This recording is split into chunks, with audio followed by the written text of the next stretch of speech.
being an entrepreneur is one of the hardest jobs you could ever have. Again, very rewarding, but literally every day you're having to figure something out. Welcome to the My Good Woman podcast, where we help female founders break past plateaus and get to the next level of business growth by refining their strategy, building systems, and streamlining operations. I'm Dawn Andrews, the founder and CEO of Free Range Thinking Business Strategy Consulting. Join me each week for candid conversations with culture-shifting, glass-ceiling-busting, trailblazing women who are leading impactful enterprises and grab their strategies to help your business reach extraordinary levels of growth. Ready to build a dream team and scale like a boss? In this episode, you'll uncover the 3 game-changing steps to transform from a solo freelancer to a powerhouse agency owner. You'll find out why relying on a mentor could be the secret sauce to your success, and you'll discover the surprising ways AI tools can revolutionize your business. It's an action-packed episode with my guest Octavia Gilmore of Creative Juice. Stay tuned. Hey ladies, it's Dawn Andrews here with a little secret sauce for your entrepreneurial journey. If you're a female founder looking to up your game, you've got to join the Female Founder Society. This incredible community is where savvy women like you share tips, get real advice, and support each other through the wild ride of running a business. Seriously, the value here is off the charts. Think live Q&As, practical resources, and a community that totally gets you. Want in? Just click the link in the show notes and join us. It is 100% complimentary, and your future self will thank you. See you there. Octavia Gilmore, thank you for joining me on the My Good Women podcast. I'm so glad to have you here as my guest. Hello, Dawn. Thanks for having me. I have so many questions for you today, and I think we're just going to have a really good time talking about your incredible journey. And as the listeners of the My Good Women podcast are also female founders like yourself, and they're in a place where they have a business similar to you, maybe not in the same space necessarily, but meaning they have an operational business, it's profitable, they're making some money, they're serving some people, they're doing great work, but they also want to grow and scale. And I think there's so much that they have an opportunity to learn from you in this conversation. Thanks for giving me your time. I'm so appreciative. Thanks for having me. I'm super excited to chat with you today. Why don't we start at the beginning? Would you share a little bit of your journey from having a passion for graphic design as a young person? You told me when we'd had our pre-chat, like it started in your teens, and then you launched Creative Juice, your company, at 23. Tell me about that journey. Sure. It's been a long journey, but a good one. So my uncle I come from a family of creatives. My uncle introduced me to graphic design at 14, and I just fell in love with it. What did that look like, Octavia? Like when he introduced you to it, how did that go? It was more so introducing me to Adobe Photoshop and showing me how to use it. And that's when I fell in love with it. And I knew back then that I wanted to pursue it as a career and one day own an agency. So I decided, I'm from Jersey, to move to Atlanta to attend SCAD, and I studied graphic design. And then probably like my junior year of college is when I really started taking advantage of the school's career website. Different organizations, you could post like gigs on the website, and as a student you could apply. And I used to apply to everything. So that allowed me to really build up my clientele about in my junior year. And then I graduated. I still had some freelance clients, but of course you need a full-time job. So took a full-time role at a company that did strategic planning software. So not very sexy. I was the only creative within the organization, but it was really unique because the CEO, I pretty much told him like, yeah, this is cool, but one day I'm going to own my own thing. He was like, I support you as long as you get your work done here. So I would actually go meet clients during my lunch break. And after being there for a while, I just realized that I had something going for myself. And a lot of people who work full time, but then they have like their side hustles, you're always like worried, when do I know I should quit my job? So after working there, they wanted to transition my role into something that I didn't feel like would work for me. And then that was the aha moment. Okay, maybe I can do this graphic design thing full time. I left that and pretty much told all of my clients, hey, I'm doing this full time. time and they were super supportive. So about 6 months after launching, I had way too much work and I said, okay, I could either turn down business or I could figure out how to get some help. So I hired like my first contractor 6 months in, and fast forward 11 years later, I have a full team of branding and marketing experts, a global team. We switched to a global team once the pandemic happened and we closed the offices, and I realized I could hire people from anywhere. So yeah, I'm really proud of our global multicultural team. And yeah, that's pretty much how it happened. I know it's so funny because that was like the high speed version all the way through your whole. I'm gonna go back and pick up some little steps along the way because that was amazing. So I'm curious, like it sounds in your description you had confidence that you could run a business on your own. Did you have history, family, examples, or you just knew in your bones? What was that like for you? I will be honest, I think it is just being young and not having a lot of responsibilities. I'm like, up, here we go. So I didn't necessarily have the mindset like, oh, I could run a business. I think because I was freelancing pretty successfully and then I was making money, I felt like I could continue it. Now, I will say going from a freelancer to an agency is completely different. There was a lot I had to learn in terms of understanding profit margins, right? Because when you add team members, you're adding overhead. So that was a really huge learning lesson from me early on, like having to understand what are my cost of goods, which essentially was people, right? Performing the services for my client. I had a mentor. He was like, you're very ballsy. I guess I am. So yeah, just courageous. I've always been like a leader in terms of I'm the oldest of my sibling. And my mother raised me pretty independently. So I think from that perspective, I've always been a leader. But then also, I'm a pretty, Marie Forleo has a quote that she says, everything's figure outable. I'm just a very I can figure this out type of person, and I think that's what contributed to my success. But I will be honest with you, I'm 11 years later, I'm just like, I had no idea what I was getting myself into. Being an entrepreneur is one of the hardest jobs you could ever have. Again, very rewarding, but literally every day you're having to figure something out, and luckily I'm good at that, so. Yeah, yeah. And it's interesting. Tell me a little bit about jumping from freelance to starting the agency. From leaving that full-time gig, you had your graphic design on the side, and then you started to have more than you knew what to do with. So you hired your first contractor, but tell me about that transition between first contractor to actually deciding, okay, this is going to be an agency. We're going to really do this. What was that time like? I would say, like, with the first contractor so back then, I was a designer and a front-end developer. Now people expect you to have all these skills, but back then, you were either a designer or a developer. You weren't really both, and my school taught me a lot about WordPress. So my original services was just logo design, WordPress websites. When I found the first contractor, he actually lived in another state, and again, this is before everything was so virtual, so I pretty much said, "Hey," he had the same skill set as me. So it was like I can duplicate myself in terms of services. And I said, I only need you for about 15 to 20 hours a week. So that's how he started. And then he eventually started working 40 hours a week. And I was like, oh, okay. I think I have something here. So once he got full time, then he was at capacity. And then I said, oh, I think I need to hire someone else.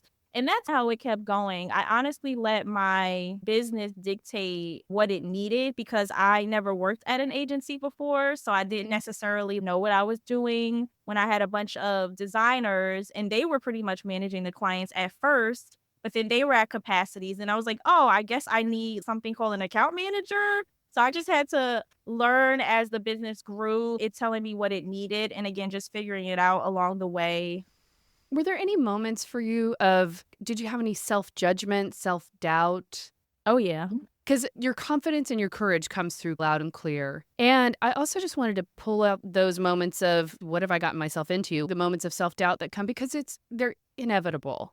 They're inevitable in anything you do. They're inevitable in a career path. They're inevitable in running a business. How do you overcome those moments where you feel like you're out over your skis a little bit too much? You're like, oh, now I need to understand overhead and I need to understand primary business concepts, because a lot of women, I think, hesitate in starting something because they feel like they've got to have an MBA under their belt before they go. It's daunting, but I want to encourage women to go for it and figure it out along the way. So how do you manage those moments when you realize you might be a little outpaced by the demands of your business versus your skills? I think there are several ways. The first one is I built up a pretty strong network of mentors. So I just Googled one day agencies And I would look at their executive leadership team and I would say, who looks the friendliest? And I would just send them an email like, hey, I'm an agency owner. Can I pick your brain, take you to coffee? And just ask them any pointed questions that I had. I also try to join any programming in terms of local things for Atlanta businesses where they help you get to a certain amount of revenue. So that was extremely helpful. I will say in the very beginning, I did feel like, oh, do I need to go back and get an MBA? I did feel that way very strongly because I went to school for graphic design. And a lot of people, you start your business based on something you're passionate about, but you quickly learn just because I know how to do graphic design doesn't mean I know how to run a marketing agency. Those are two separate things. And then also, as you continue to scale, or at least as I continue to scale, I was not the designer anymore. I was the Yeah. salesperson in operations and HR. So I was like, oh, this isn't what I thought, Like, I was hold getting on a myself minute. into. Yeah. Yeah, so I think those just having conversations with mentors, I really did strongly contemplate getting an MBA, but people around me was like, "No, trust me, like you have hands-on experience, that is priceless." I even said, "I wish I would have worked at a marketing agency before I started one." And people were like, "Yeah, but then you would have been maybe tainted because you might have had a negative or positive experience." So I think just me strongly relying on my mentors and my network was really helpful. There was even a point where I started at 23. So I'm this young Black woman who's super eager to close these deals. And I was pitching against some larger agencies in Atlanta that have been around for 20, 30 years. And I just kept getting the door slammed in my face. No, you're cute, but we don't trust you, right? So I even contemplated like hiring a male. I did, honestly. I was like, maybe I need a guy to do sales for me. I think over time, just being in business for so long, that slowly faded away. But no, those are all things I contemplated because honestly, I didn't know what I was doing. I just had to figure it out. And I think we have this idea that we should know what we were doing. I think around like the age of 26, I had to have a come to Jesus moment with myself and just say, girl, you are 26. You're not going to know what you're doing. You have to just chill out a little bit because I'm a bit of a perfectionist and I don't want to make the wrong decisions. But I just quickly realized that the best way for me to learn is to make mistakes. They hurt. I've made a mistake before in my business that has cost me $20,000. Not fun, right? Yeah. Yeah. But it Been happened, there. and guess I've been what? there. I won't make the same mistake again. Mm-mm. So, you just have to be okay with making mistakes, be okay with not knowing what you're doing all the time, and as long as you try, you put your best foot forward, even if you make a mistake, you're just gonna learn from it, and then Mhm. even if you look at large brands get in trouble all the time because they make mistakes, they say the wrong things, or maybe they treated someone wrong. So then you realize no one actually always knows what they're doing. Even if you did, quote unquote, know what you're doing, there's going to be situations that pop up that you are like, okay, this has never happened before. So I think just having a network is ideal, but then also trying to educate yourself, whether it's listening to podcasts like this one to just get other people's perspectives and their experiences. But the reality is there's not one straight road to success. You're going to take a bunch of curves and turns, and my experience is going to be different from someone else's. Yeah, I know I said a mouthful. You did. You did, and it's great because what I appreciate in what you said, Octavia, is that there is no one right way,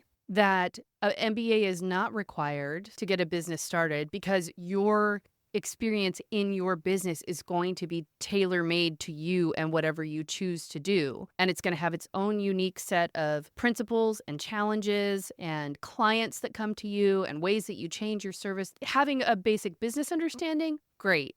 Spending 2 years, 3 years in a high-priced MBA program and slowing down your progress gives you a great business overview, but it doesn't necessarily ensure your success in your unique business any more than it would if you didn't have it. You've been scrappy. You continue to be scrappy. You're creative. And because you followed your own path, I'm sure that has led to unique choices and innovations that other agencies comparatively may not have. It's given you uniqueness and distinction that makes somebody want to hire creative juice over another agency. Right. Tell me about that. You guys pride yourself on having a diverse team, a global team now, especially since we have the opportunity to work remotely. How do you feel that diversity has contributed to the success and creativity of your agency? And what advice do you have maybe on founders that are building and nurturing diverse teams?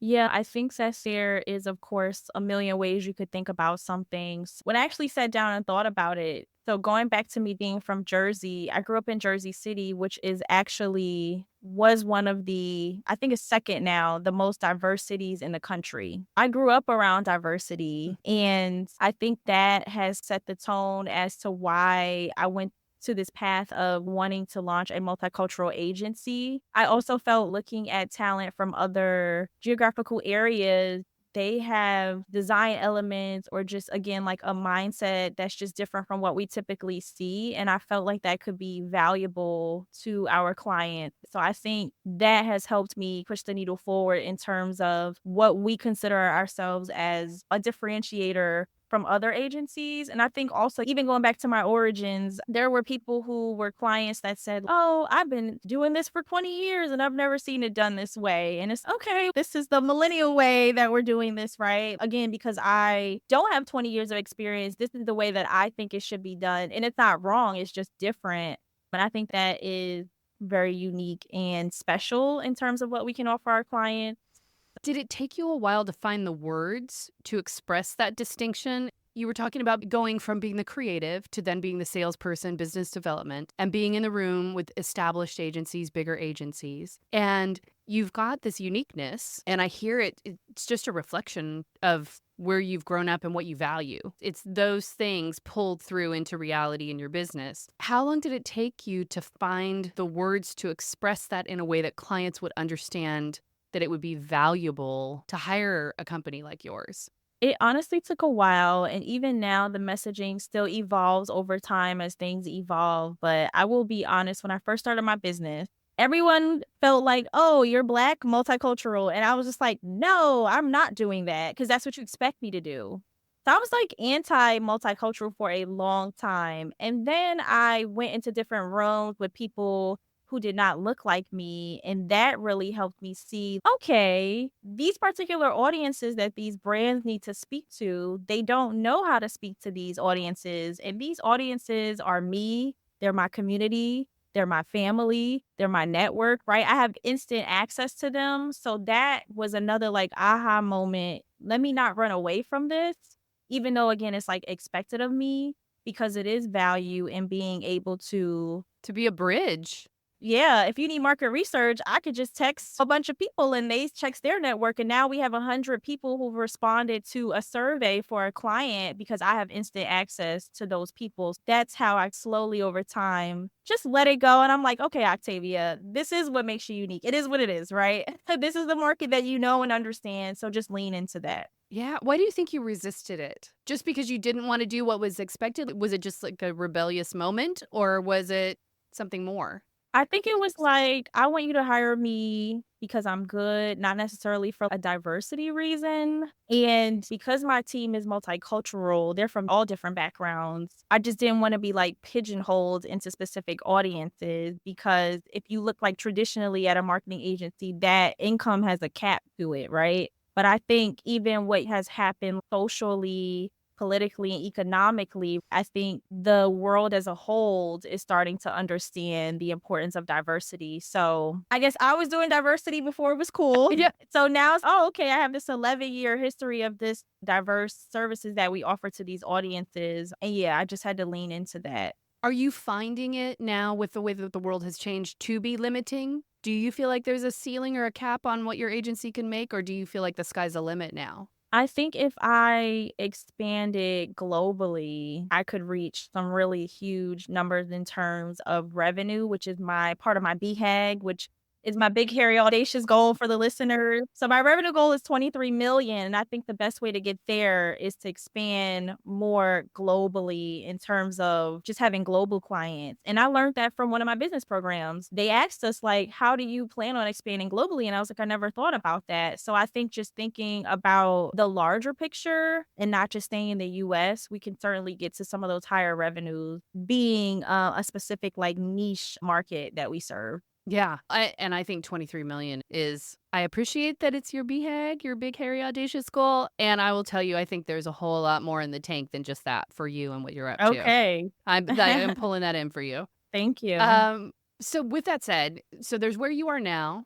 there's that big goal that you have. What strategies have been most effective for you in scaling Creative Juice from your one-woman creative self to a full team of creatives? What are one or two things that you've done that early-stage business owners might be able to apply in their businesses? So I think early on, we as entrepreneurs, we want to hire someone because we feel like that's what makes us like legit. Like, oh, I have a team and that's cool. But then you realize, oh, I have to manage other people with personalities, right? And they are a walking, talking reflection of this brand. Yes. So what I learned was having a really strong onboarding process. So when I interview people, making sure that I'm interviewing them, I'm asking them like what are their own personal core values, interviewing them against our personal core values to make sure there's a culture fit. That's really important. And then once you get people in, making sure that you develop standard operating procedures. Again, I didn't know this in the beginning. I didn't even know that word existed until a few years ago. And that is what allows brands to actually scale, having standard ways to do things to make sure that the client experience is consistent. Having that buttoned up back of house, I guess you could say, for the agency is like really important. And then also in terms of scaling, I would definitely say niching down. You can be a generalist, but people pay you like the top dollar when they see you as an expert. So I've learned over the past few years, making sure that I am positioning myself as a thought leader in my space to command those higher price points and really offer value-based pricing for clients. So yeah, just making sure you're clear on what makes you unique, positioning yourself as that thought leader, and then making sure you have that strong team who represents the culture, and then again has that consistency in terms of like how they operate, that you can step out of the business and focus on being that true visionary, which is doing the sales, which I don't love, but you got to do it, and just making sure that you're steering the ship in the right direction, and then hire people who are smarter than you. Like, this is what I need y'all to do, and then they figure it out, right? Yep. So yeah. Those are core business principles. Those are MBA business principles. And I think when people start their businesses on their own, those are the things that we resist so much. We have a flipped mindset because we believe that being a generalist will bring more people to our door. Like, I want to help everybody with everything all the time. And it's not necessarily misplaced thinking when you first get started because you got to have some cash in the door. That is what you got to do. But so true. But at a certain point, the niche is required to be able to grow, and being able to do those SOPs, which is the most, at least in my opinion, for all you operational people out there, thank God for you. Seriously, Yes. I love you hard because I think SOPs are the most unsexy, unfun, in a way, uninteresting parts of the business, except I 100% believe in their value and their necessity. In putting those pieces of the business together for yourself, did you delay in doing it simply because you didn't know what you didn't know, or because you didn't want to do it? Did you wait to niche? Did you wait to do SOPs because you just were resisting it, or because you didn't even know that was something that could be done that would make your life easier? For me, it was I didn't know what I didn't know. And that's what everything in the business in terms of the financial piece. So, for example, during the pandemic, when we closed the office and we switched to being virtual, I hired actual W-2 people in other states. I didn't put it in my payroll system correctly. So, like, they get their paychecks and it's like taking out Georgia taxes, but they live in North Carolina. I'm like, oh, crap, I didn't know what I didn't know. So, it's always a learning lesson.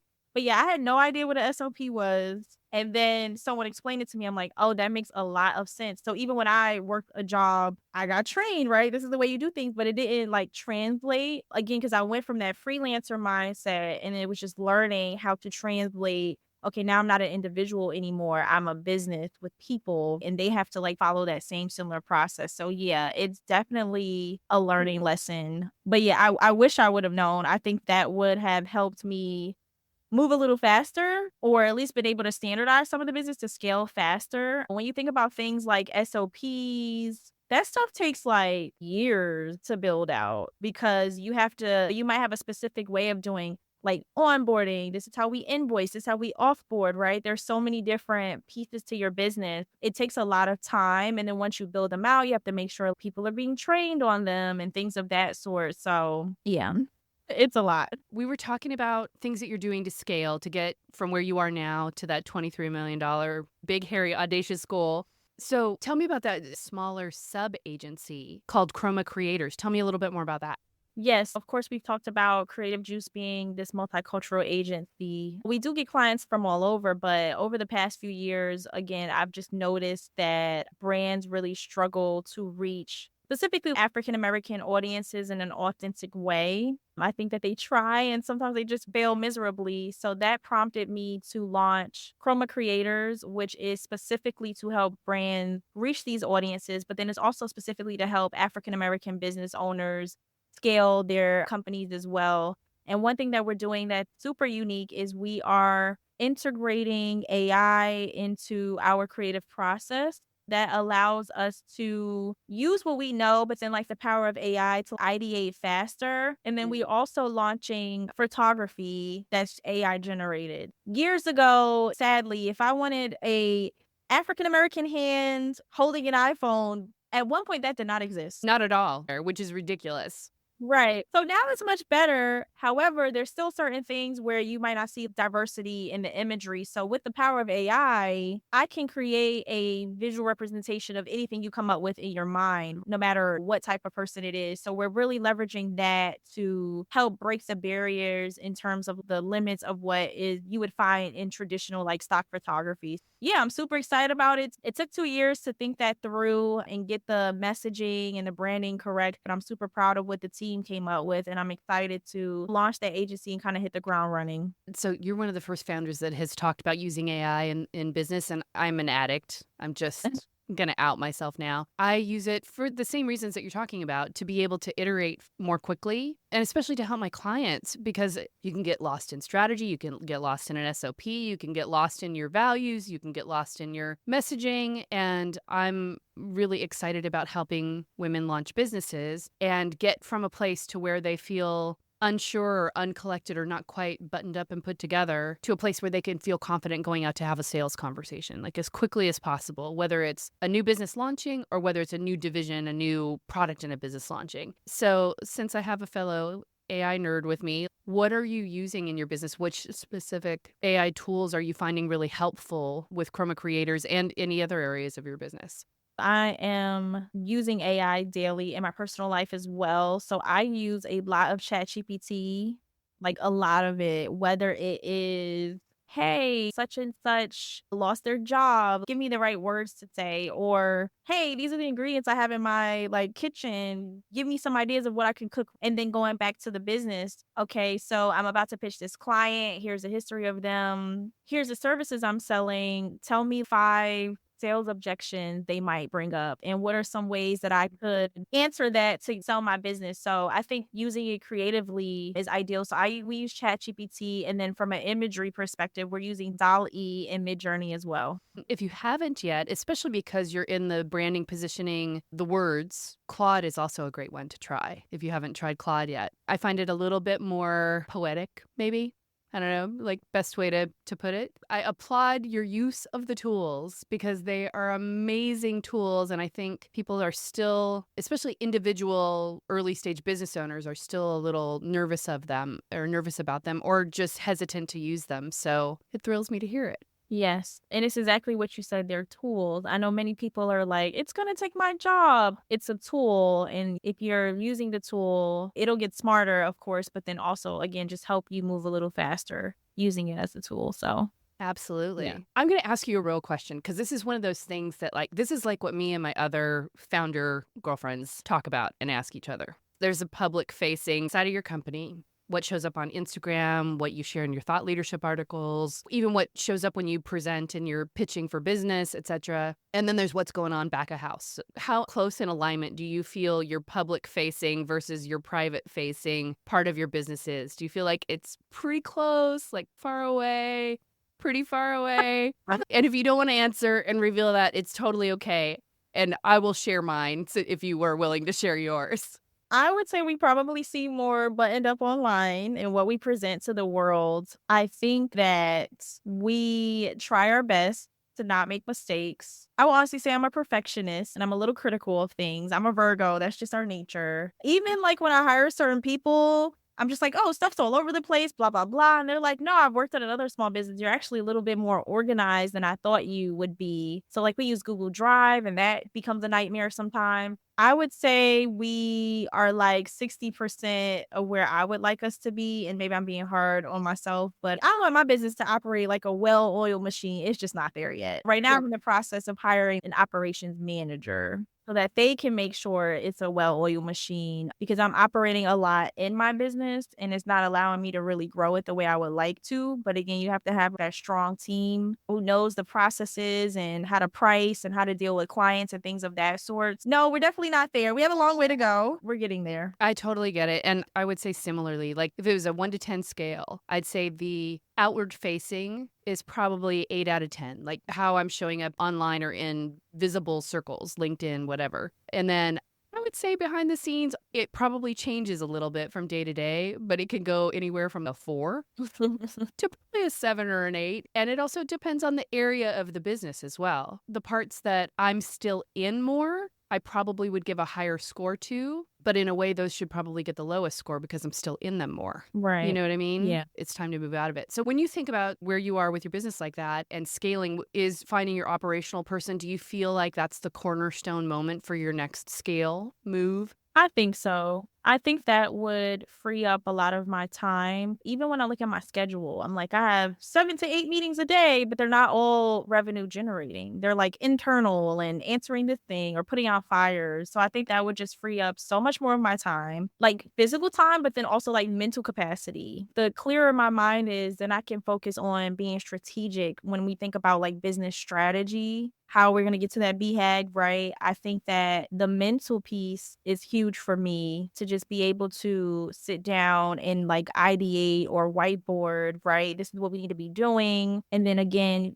there's also a level of confidence. If you don't have a strong team, even if you like give them tasks, then you're not going to feel you're like micromanaging them to make sure they do it correctly. So that piece to me, I think would allow me to really just step away in terms of the day to day, and then I can be meeting with strategic partners or figure out a strategy to present our capabilities to various different types of like clients. Yeah. With all of those things in place, which you've continually been building and continue to build, do you see yourself at any point acquiring other agencies or partnering with other agencies for growth? I have thought about it. I think that in my mind, one of the challenges was just because we are so unique in the types of clients that we service. I'm also an entrepreneur who started at a very young age from like a culture piece. Many other agency owners who are at the level that I'm at are a little more mature than me. So just trying to find someone that's like apples to apples was a little difficult when I was considering it. Part of my strategy to reach that big goal is how do I leverage agencies in other countries that are doing something similar so that I could truly have this global network? That's where my mind is right now, but I have thought about what would it look like to merge or acquire another agency. I just didn't necessarily find the right fit. Someone might be out there, and if they are, y'all can hit me I up, know. but Now it's been said. It's been said. It's out there. right.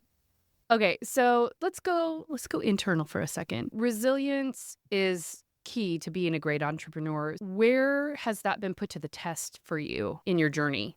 Everywhere. I can give specific examples. Yeah, bring it. I think so one of the biggest ones that I can talk about, and this is me being very vulnerable. During the pandemic, we grew 4 times the size we were the year before. Holy And moly. I had to hire a lot of people very quickly, and they were not onboarded. They were just like, "Get in there and do the job." And before that, we had 5-star Google reviews. So when you hire a bunch of people and they're not properly trained, it messes up the client experience. It damages the culture of the agency. One of my mentors told me, if you don't create the culture, your people will. So you got to be careful. So during that process, some balls were dropped, and one particular client went on Google and she just trashed us. She was just like, "They're terrible." And I just read that and I just cried because I was like, yo, I worked so hard to build this agency. And I think people don't realize if you're leaving like a negative review for a small business, like this is my livelihood. Like you're basically telling everyone don't shop here, right?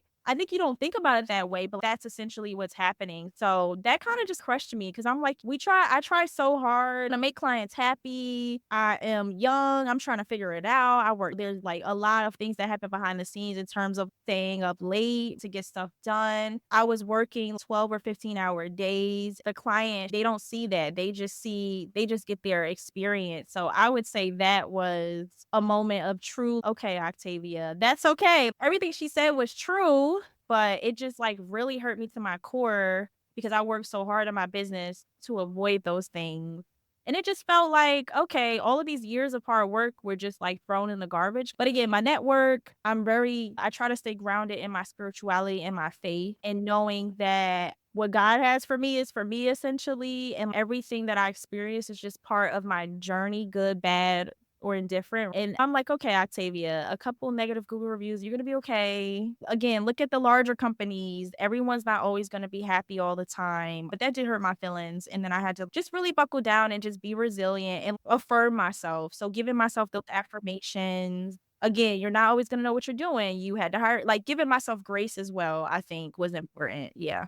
Yeah, I appreciate I feel like I'm having a conversation with you, and then I'm having a conversation with the you on your shoulder Uh-huh. because you've said, "Okay, Octavia. Okay, You're Octavia." Like right. you're in a dialogue with yourself, and I think that it's Yeah. so important to be able to recognize our self-talk because that's the stuff that can lead us to incredible innovation, have us take great risks that we wouldn't have seen coming and find the confidence even when it seems completely ridiculous. And it's also the part of us that can tear ourselves down and have us really make a mistake, but then beat ourselves up for the mistake and compound the mistake because of it. And it sounds like over time, you've really developed a great relationship with your inner voice, honestly. Yes. It's still a work in progress. I It's talk to her. Yeah, I talk to her a lot.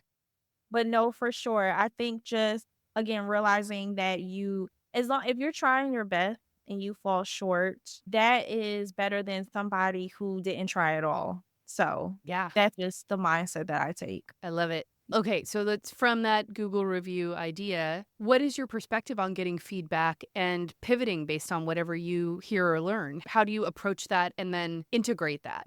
So for me, I think also like making sure that I'm building rapport with clients because again, I think that sometimes you might have the tendency, especially in remote environments, people forget that the people on the other side are actual humans sometimes. So I think just building that rapport, but then also having more check-ins with clients to make sure, hey, how was your experience? Is there anything we could have done differently? So opening up that line of communication is a better way to put it, right? I'd rather you pick up the phone and call me when you're pissed off than go on Google reviews, right? Because again, we're trying our best. Sometimes you do fall short. And then holding yourself accountable. Again, I made a mistake or we made a mistake. What can we do to make this correct? And then also one of my mentors told me, you are not your business. I think for a long time, I associated my identity with being the CEO. So if something went wrong in the business, I felt, okay, Octavia is a failure. And it's no, you're not a failure. And then even thinking about the Google review, like my employees dropped the ball. I technically didn't drop the ball. But if I had specific things in place as a leader, the ball would have been dropped, but just not beating myself up for, again, what I didn't know that I needed to put in place to avoid certain things from happening. So giving myself, again, that grace was important. From your perspective, looking at yourself as a leader, what is your next area of growth that you want to tackle for yourself, that you want to get better at so that it's an investment in your business? What do you want to do next? Right now, I am focusing on being a stronger leader. I think that being a perfectionist, being super critical, and understanding that I have owned an agency for 11 years. I am used to problem solving and moving very quickly on my feet because stuff has to get done. Everyone in my organization is not going to think the way that I think, and they are not always going to be able to problem solve and think so quickly on their feet because they don't have as much experience as me. So I've really learned more recently the power of coaching your team. I think it's very easy for me as a CEO to be frustrated, but just taking that frustration and saying, okay, what could I have done differently? Or what could I put in place so that certain things don't happen? Kind of like dummy proofing things, for lack of better words. If there was no process, I can't be upset with somebody who filled in the gaps of what they thought was the right solution, right? So I think leading with love and empathy and compassion, even with some of my employees, if someone is a player and they are operating at a C level, just sitting down with them again, human to human,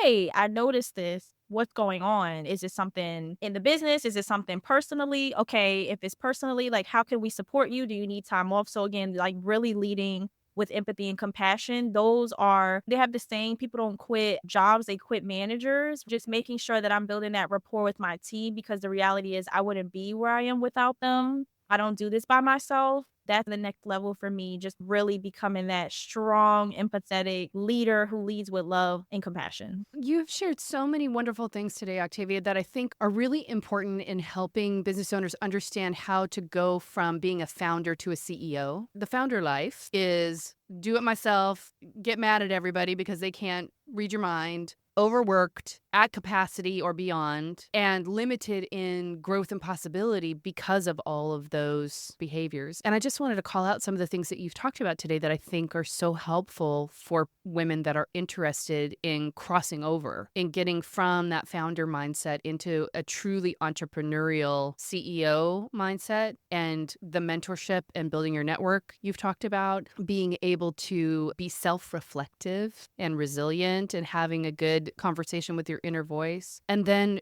being able to understand that your leadership style and how you expect things to be done is not easily translated and needs to be pulled out so that other people get it, so you can get things off your plate and continue to grow from there. And all of that stuff starts, like, that's all an internal conversation until you can make it external. So I appreciate that. I've been having conversations with two of you today. I love that. Okay, so I have two last questions for you. One, I understand that you have a goal to inspire Black and Brown kids to become entrepreneurs. What would you want to share with our listeners who are navigating the challenges of entrepreneurship and wanting to make an impact in their communities? What advice could you give them?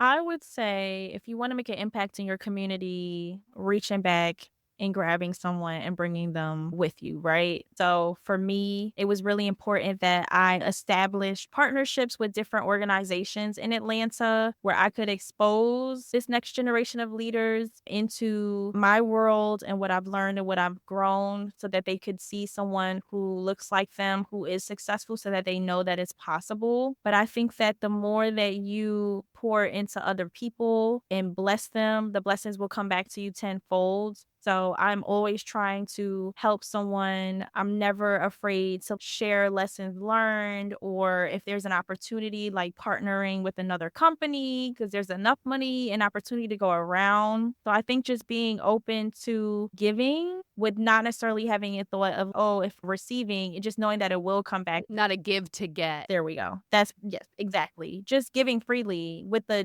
general intent of helping others and sharing your wisdom and what you've known, and then you'll just be blessed tenfold. I So love it. So now let's talk to the women in the room. All the women in the room. So I'd like you to imagine standing in the middle of Times Square with all the big, beautiful, sparkly billboards, and you get the biggest one to share a message to other female founders. What message would you like to share? I would say just start. If you are, again, wanting to start a business or grow it or scale it and you're just afraid, I would just say just start somewhere. Just do it. Like, don't, again, things are fearful, right? But I think when you take a leap out on faith and you take calculated risks and you're just open, the universe will surprise you. I would say being open, starting somewhere, again, it might not be perfect, and then trying something different or new. Again, you'll be surprised at the result. And then I think also a lot of what I've been working on is, you mentioned like that conversation you're having to yourself. I'm not answering your question directly, but I guess I would say like eliminating your self-limiting beliefs, because everything that we think will be an obstacle is all in our heads. That's what it would say. Eliminate your self-limiting beliefs. There we go. That's a mouthful. I got it. And I couldn't agree with you more. It has been wonderful spending time with you today. Where can people find you? Sure. I am on LinkedIn as Octavia Warren. You can look me up there. If you want to check out Creative Juice's website, the link is itscreativejuice.com. And if you want to look up Chroma and see some of the cool things we're up to, that website is Chroma creator.agency. Excellent. I can't wait to go look. Thanks for spending your time with me today. I'm leaving this conversation just inspired and appreciative, feeling like I found a kindred spirit in business. So thank you for being with me today. Yes, I enjoyed it. Thank you so much. Thank you for joining me, my good woman. If you loved today's episode, make sure to subscribe. Consider it like getting a front row seat at the premiere of the year's biggest blockbuster every episode. You wouldn't want to miss the opening scene of a cinema classic, right? So hit subscribe to ensure you're in the audience, popcorn in hand, for our next thrilling episode. Don't let the credits roll without you. See you soon.